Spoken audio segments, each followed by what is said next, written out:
안녕하세요. 오늘은 벵가드의 2분기 신규 매수 종목들을 좀 알아볼 텐데, 벵가드가 굉장히 보수적인 곳이거든요. 근데 이번에 코인이랑 양자 컴퓨터에 대한 매수가 있어서 좀 독특해서 가져와 봤습니다. 우선 벵가드는 75년 미국 펜실베니아주에 설립됐고, 운영 자산은 약 9조 달러라고 합니다. 엄청나죠? 세계 2위로 블랙록과 함께 양대 축을 이루는 굉장히 큰 운용 자산이에요. 일단 투자 철학은 저비용 장기 분산 투자 중심입니다. 모두들 많이 아시겠지만 대부분 인덱스 펀드 중심으로 운영되는데 일부 액티브 펀드도 운영하고 있습니다. 워낙 규모가 크니까요. 세계 최대 장기 투자 기관 중 하나로 매수는 단기 투기보다 중장기 전략과 리밸런싱의 의미가 큰 그룹이긴 합니다. 우선 2분기에 추가 매수하거나 새로 편입한 상위 20개 종목을 가져왔습니다. 금액 큰 순으로 나눠놨습니다. 우선 제일 많이 매수한 거는 패스널이라는 그룹이고요. 산업재해 경기 방어주입니다. 두 번째로는 오라일리 오토모티브, 이것도 엄청나게 많이 샀습니다. 자동차 부품으로 경기 침체 시 수요가 있어요. 그 다음에 세 번째는 베리골드, 금, 인플레, 달러 약세 해지예요. 일단 1등부터 4등까지가 거의 좀 해지용? 경기 방어주라고 보시면 됩니다. 금 같은 인플레나 달러 약세 같은 걸 해지하는 상품들로 채웠어요. 4등도 엠코로 포장재 경기 방어입니다. 베리골드 같은 경우는 새로 들어간 거고요. 이런 건 다 이제 추가 매수라고 보시면 됩니다. 그리고 다섯 번째는 로켓랩이고 우주항공이에요. 새롭게 추가됐습니다. 제 채널에 이 기업 가볍게 다룬 영상이 있으니까 그것도 한번 봐보시면 괜찮을 것 같아요. 스페이스X는 아직 비상장주라 그거에 투자하고 싶은 수요가 이쪽으로 조금 몰리는 경향이 있습니다. 그래서 일론 머스크랑 트럼프랑 싸웠을 때도 로켓랩 주가가 빵 하고 올랐었어요. 그 다음에는 엔비디아를 추가로 매수했고요. 그리고 둘 다 7위, 8위는 금융주를 담았습니다. 글로벌 브로커리지는 그냥 중개하는 곳이라고 보시면 돼요. 주식이나 채권, 파생상품 이런 금융상품을 좀 중개하는 곳이라고 보시면 됩니다. 전 세계로. 그 다음에 아홉 번째는 미디어 콘텐츠 그룹인데 새롭게 들어갔습니다. 그리고 열 번째는 오로라 이노베이션이라는 기업이 추가로 매수됐습니다. 그리고 여기서부터 빠르게 보시면 11위는 산업이고 12위는 금융이에요. 13위는 부동산 리츠인데 이제 침체됐던 부동산 경기가 살아날 걸로 보고 추가로 매수한 것 같아요. 그리고 에어택시,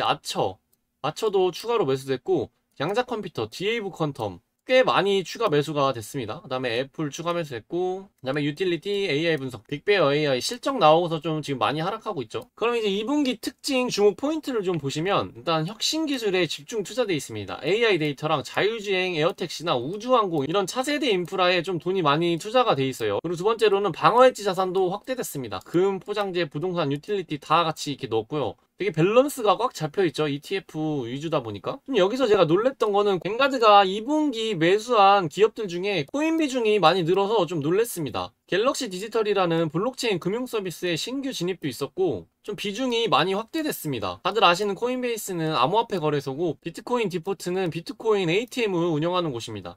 직접 코인 매수 대신 제도권 인프라 기업에 좀 투자를 많이 늘리고 있습니다. 그리고 빅테크는 당연히 유지하고 있고 소폭 확대가 됐습니다. 그리고 제가 투자 중인 AI 기업인 템퍼스도 ETF 자금이겠지만 어쨌든 비중이 많이 늘었습니다. 그럼 이제 코인 인프라 매수에 대한 해석을 좀 해볼 텐데, 벵가드는 보수적인 장기 투자 기관으로 코인 관련 종목을 편입 확대한 거는 제도권 내 암호화폐 수용도가 높아지고 있다는 방증이고, 직접 코인 가격 변동보다 인프라 서비스 영역에서 수익 내는 기업에 투자를 하고 있습니다. 변동성 완화하고 장기 성장에 노출돼 있어요. 그래서 코인이 장기적으로 성장할 거라고 벵가드에서도 좀 이번에 확실히 좀 느끼고 있나 봐요. 가격 급등락이 심한 비트코인 자체보다 거래소, ATM, 금융 서비스 같은 필수 도구에 투자를 하고 있습니다. 일단 1분기에서 2분기 얼마나 샀는지 보면 491만 달러가 증가됐습니다. 그리고 BTM은 17만 달러가 증가했어요. 그리고 신규로 매수한 갤럭시 디지털은 약 1,402만 달러 규모의 신규 진입이 있었습니다. 상반기에 미국에서 스팟 비트코인 ETF 승인 이후 거래량이 좀 확대된 걸로 보이고요. BTC 가격 안정세와 기관 유입 기대로 암호화폐 인프라 기업 실적 개선 기대감에 산 것 같습니다. 규제 환경이 서서히 명확해지고 있어서 대형 기관 입장에서도 리스크가 좀 완화됐다고 보는 편인 것 같습니다. 좀 보수적인 벵가드에서 이렇게 봤다는 거는 다른 기관들은 이미 다 이제 좀 좋다고 보고 있는 그런 느낌인 것 같습니다. 시사하는 바는 미국 중심으로 암호화폐 산업의 제도권 편입이 가속되고 있고, 기관 자금 유입은 거래량 수수료 기반 수익 증가로 이어질 가능성이 크고, 코인 시세와 무관하게 거래, 보관, 환전, 서비스 수요가 유지 성장할 수 있는 구조적 기업에다가 투자를 했어요. 그럼 투자자가 체크해야 될 포인트를 보면 미국 SEC나 CFTC의 암호화폐 규제 방향 및 추가 승인 ETF 여부에 관심을 좀 둬야 될 것 같습니다. 지금 안 그래도 한창 이더리움이 지금 엄청 핫하죠.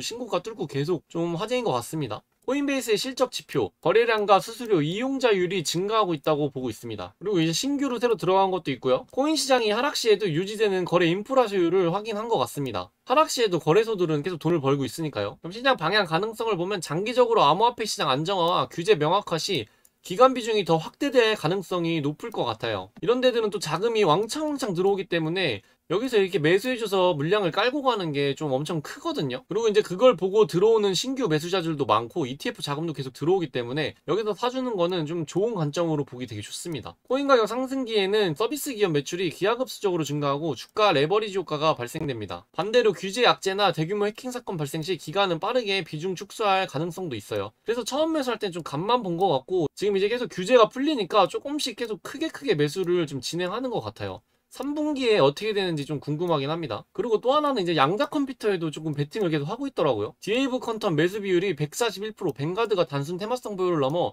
미래 핵심 인프라 기술로서 비중을 확대하고 있습니다. 이 양자 컴퓨터는 젠슨항에는 한마디로 엄청난 하락을 해서 사실 그때 이후로 오히려 훨씬 더 양자 컴퓨터가 좀 단단해진 느낌인 것 같아요. 그리고선 지금 뭐 그냥 다 올랐죠. 이제 같이 투자하던 친구가 이제 양자 컴퓨터에다가 큰 베팅을 했었다가 그 젠슨항 빚 맞고서는 굉장히 슬퍼했었는데 지금은 다시 좋아하고 있더라고요. 양자 컴퓨팅은 AI, 제약, 금융 모델링, 암호 해독 등 산업 전반에 파괴적 혁신을 가져올 잠재력이 큰 기업으로 평가받고 있어요. 그래서 양자 컴퓨터가 잘 돼서 만약에 진짜 좋아지면 오히려 코인은 되게 위험하다고 하더라고요. 그 코인의 그 암호 해독을 얘네가 해버린다고 해가지고 또 이제 그걸 막는 거를 만든다고 하긴 하는데 이더리움 만든 사람도 이거 되면은 좀 위험하다 뭐 이런 식으로 인터뷰했던 거를 제가 좀 기억하고 있습니다. 현재 상용화 초기 단계지만 정부 대기업 계약을 통해 기술 검증과 수익 모델이 확대되고 있는 추세라고 합니다. 또 한국인들이 많이 아시는 아이온큐가 있죠. 그거 제가 6불 아래부터 봤는데 저는 사지 못했습니다. 살걸. 양자 컴퓨팅은 단기 실적보다 장기 기술 의회 확보가 주된 핵심입니다.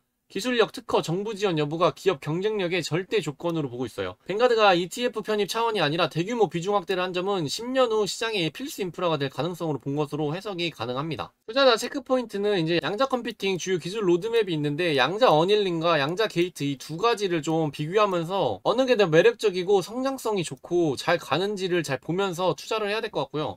미국, EU, 중국 등 주요국의 양자 연구 투자 규모와 정책 지원 방향도 확인해줘야 됩니다. 이 정책 지원 방향도 굉장히 중요한 포인트입니다. 이제 재무에서 실제 매출 비용 중 상용 프로젝트 계약 비율 변화도 좀 계속 확인해줘야 되고요. 기술의 AI 데이터 센터 클라우드 결합 속도도 같이 봐야 됩니다. 이게 양자 AI 융합은 차세대 플랫폼의 핵심 변수기 때문에 양자 컴퓨터에 투자하고 계신다면 이런 것들을 꼭 추적해서 좀 투자하시는 것을 추천드립니다. 시장 방향 가능성을 보면 단기로는 시장 변동성이 매우 높습니다. 뉴스 하나에 엄청나게 등락폭이 지금 크죠. 이런 양자들은. 그래서 변동성이 좀 큰 주식들이라 보시면 됩니다. 기술 진척, 계약 발표 때마다 급등락을 반복해서 조금 버티기 힘들 수도 있어요. 좀 이게 폭이 엄청 크더라고요, 지금. 좀 강심장과 믿음으로 버틸 수 있고 좀 기업을 진짜 정확히 해석하는 능력이 필요할 것 같더라고요. 중장기로는 기술 채택 산업 증가와 정부 보조금 지원 시 성장 폭발 가능성이 엄청 열려 있습니다. AI 인프라 확장 국면과 맞물려 양자 AI 융합 산업이 현실화되면 초고속 데이터 처리 수요 급증으로 엄청나게 포텐이 높을 거라고 보고 있습니다. 이제 뱅가드 2분기를 그냥 총 종합해보면 전략적 균형인 안정적인 빅테크와 고성장 혁신기술, 방어엣지 자산으로 담았고요. 코인 인프라에 진출했습니다. 기관이 직접 암호화폐 대신 인프라 기업을 통한 간접 노출을 늘리고 있어요. ETF 리밸런싱 효과로 템퍼스 AI나 일부 기술 금융주는 지수 편입 비중 조정에 따른 기계적 매수가 들어왔고 시장 메시지는 장기 성장과 리스크 관리는 당연히 했지만 차세대 기술 금융 인프라에 대한 신뢰와 확신을 좀 보여줬습니다. 우선 뱅가드는 5년에서 10년 미래를 생각하면서 투자를 하는 곳이기 때문에 이번에 이렇게 투자한 것들이 5년이나 10년 뒤에도 괜찮을 거라고 봤기 때문에 담은 거라고 저는 생각을 하거든요. 그래서 한번 이렇게 보수적인 것도 담고 있으니까 한번 좀 체크해 보시는 게 좋을 것 같아서 영상을 한번 준비해 봤습니다.